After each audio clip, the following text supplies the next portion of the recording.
Niall Stanage, White House columnist for The Hill, joining me now. Niall, is this a real threat?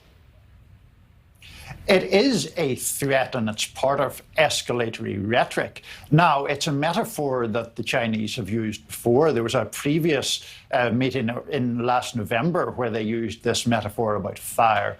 But it speaks to the fact that there are these growing tensions, especially centered on Taiwan. Long story short, China considers Taiwan part of its territory. Xi Jinping has said he will reunite those territories by force, if necessary, at least by implication. And the United States doesn't want that to happen.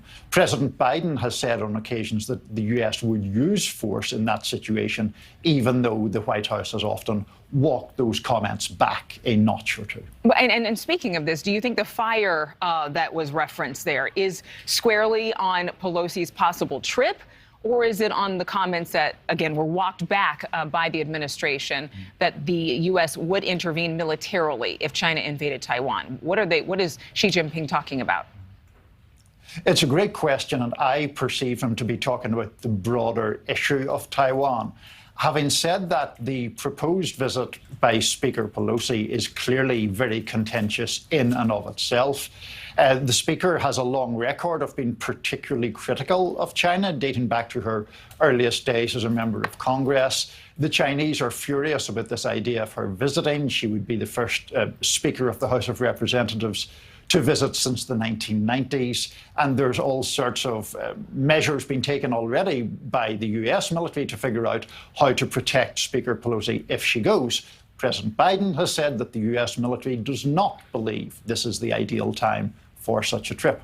And it sounds like, from what was being shared following their call, that the two may meet in person.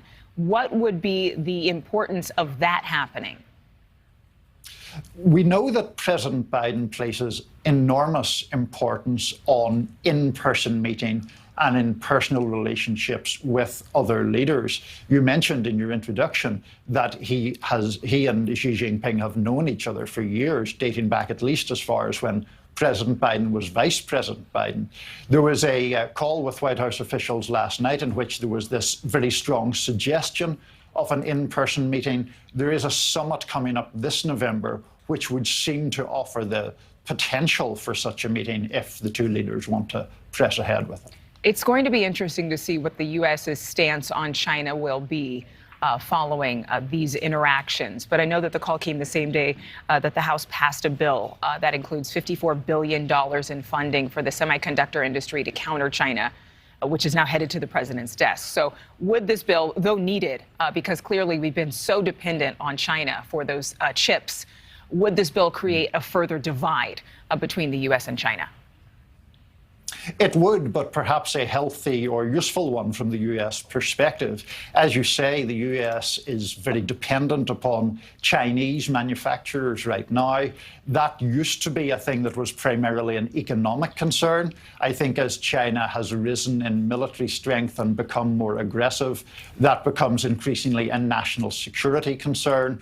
And I think that, in turn, is why you see at least a measure of bipartisan support for this bill. It passed the House of Representatives by a comfortable margin yesterday, with about 25 Republicans joining basically every Democrat in voting for it.